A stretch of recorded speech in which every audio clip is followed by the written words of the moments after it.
Salut tout le monde, avant de commencer la vidéo, je tiens à préciser que celle-ci sera en audio. En effet, moi je suis aveugle, donc c'est compliqué de me filmer. Là j'ai réussi, mais je vais pas rester dans cette position 20 ans.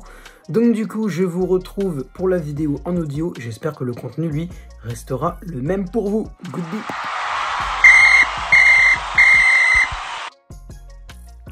Salut tout le monde, c'est le football à l'aveugle. On se retrouve aujourd'hui pour une nouvelle vidéo. Je suis très content de vous retrouver. Je me filmerai pas aujourd'hui parce que j'ai passé une très grosse journée. Donc dès que je suis rentré, je me suis mis en pyjama. Et une vidéo débrief en pyjama n'est pas exceptionnelle. Donc je me filme pas aujourd'hui. Et puis comme ça, moi, je peux marcher de long en large dans ma chambre en me rappelant ce but exceptionnel de Lionel Messi à la 88e, 87e, 86, je sais pas. Tout ce que je sais, c'est qu'il t'a foutu un petit retourné acrobatique presque dans la lucarne. J'étais en mode, ah d'accord, bah ouais, non, enfin ouais, d'accord, bah je prends, hein, faut pas se méprendre, hein, moi je prends. Non mais franchement, le but, il est exceptionnel. Clairement, il les a pas respectés. Il les a pas respectés. Paris s'impose 5-0 face à Clermont. On voit tous les scores à la 9e minute de jeu de Neymar sur une passe décisive de Lionel Messi. 26e minute de jeu, Achraf Hakimi. Au passage, le but d'Hakimi est très très beau aussi, hein, clairement. En pleine lucarne, le but d'Hakimi. Je crois que c'est une frappe d'Hakimi magnifique. Dans la lucarne. Sur une passe décisive de Neymar, donc on a déjà un but et une passe décisive pour Neymar, mais c'est pas terminé. Ensuite, à la 38e, coup franc de Neymar sur la tête de Marquinhos, 3-0, donc un but et deux passes décisives pour Neymar. À la 80e, Lionel Messi marque, donc lui, ça lui fait un but et une passe décisive aussi, mais Neymar, lui, ça lui fait, parce que c'est encore une passe décisive, ça lui fait un but et trois passes décisives. Et Lionel Messi inscrira un doublé à la 86e sur une passe décisive de Leandro Paredes, un but de folie. Quoi retenir de cette rencontre? Déjà l'instauration de la méthode Galtier qui pour moi prend vraiment de l'ampleur. On peut voir déjà qu'avec un certain entraîneur argentin, je pense que Warren Zaïre Emery ne serait pas rentré à la 82e ou à la 83e, je ne sais plus exactement la minute près. Mais Zaïre Emery est rentré, il lui a laissé 10 minutes, enfin ouais, il aurait dû lui laisser au moins 10 minutes de temps de jeu. Le problème c'est que Monsieur Stina a décidé d'arrêter la rencontre après seulement 0 minutes de temps additionnel. Je pense que dans sa tête, c'était en mode, bon, clairement, ils se sont déjà pris 5 buts, on va peut-être pas aggraver le truc. Donc, je vais laisser tout le monde rentrer au vestiaire et je vais laisser Moridio, le gardien de Clermont, pleurer en silence. Parce que par contre, Moridio, je charrie un peu, mais clairement, il a fait un super match. Clairement, il s'est pris 5 buts, hein. Mais déjà, de toute façon, c'est pas très compliqué. Le deuxième et le cinquième, il peut rien faire, clairement. Le deuxième et le cinquième, il peut rien faire. Les trois autres, je sais pas. Je sais pas exactement, mais je pense que le quatrième, il peut faire quelque chose. Enfin, je sais pas. Mais clairement, le deuxième et le cinquième, d'après moi, il peut rien faire. Donc voilà. Mais non, Moridio, je pense que sans lui, Paris en met 2 de plus. Hein. Clairement, sans lui, Paris en met 2 ou 3 de plus. Donc Moridio, tu as peut-être encaissé 5 buts, mais franchement, je pense que c'est le futur remplaçant de Arthur Desmas dans les buts clermontois. Il y a aussi Capit Djoko qui est derrière, mais je pense que Djoko, bien qu'il soit très bon, hein, Djoko, c'est un très bon gardien. Il y a beaucoup de bons gardiens à Clermont.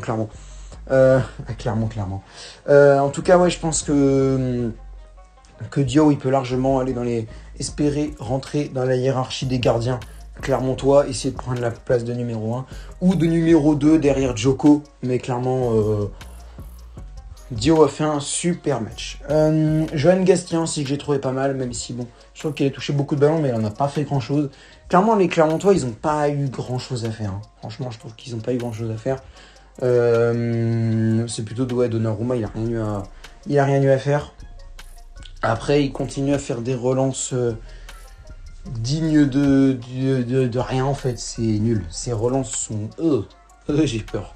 À chaque fois qu'il fait des relances, je suis en mode ne la loupe pas, s'il te plaît, ne la loupe pas. On n'est pas face au Real, mais ne la loupe quand même pas. Interdiction formelle et totale de la louper. Enfin bref, qu'est-ce qu'il faut dire de plus sur cette rencontre? Franchement, je pense que Paris a maîtrisé de A à Z cette rencontre.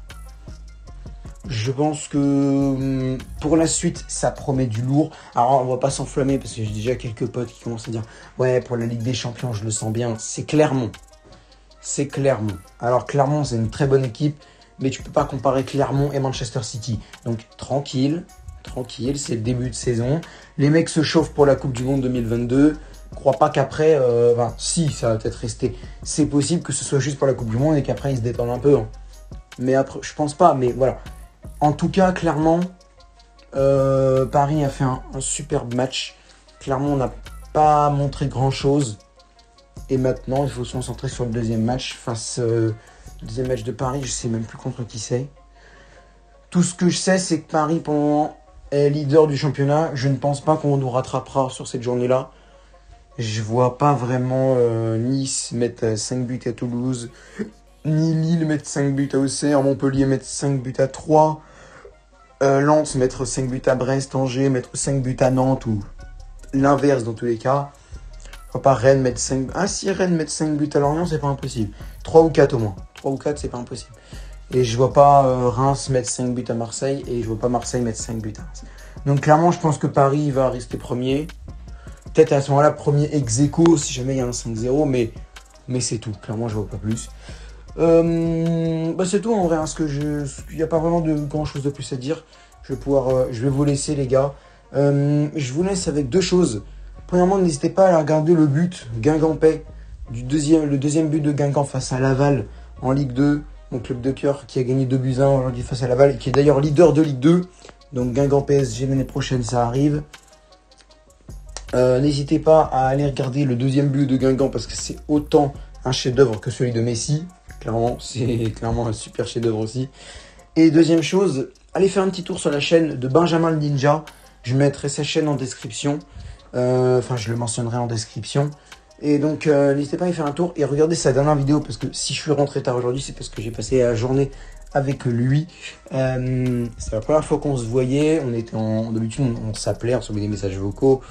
Peut-être on se voyait en vidéo, mais c'est tout. Enfin, il me voyait en vidéo, mais c'est tout. Mais là, on s'est vu en réel, donc c'est cool. Et puis, on a pu faire du foot. Il m'a bien défoncé, mais je trouve que mes performances ne sont pas dégueulasses non plus. Après, je sais pas s'il a bien filmé correctement ce que j'ai fait. Normalement, oui, mais voilà. Mais je pense qu'on est quand même sur du bon... on est quand même sur de bonnes performances. Même s'il m'a mis un petit pont / dribble. Dites-moi d'ailleurs dans les commentaires si vous regardez la vidéo et s'il a bien filmé.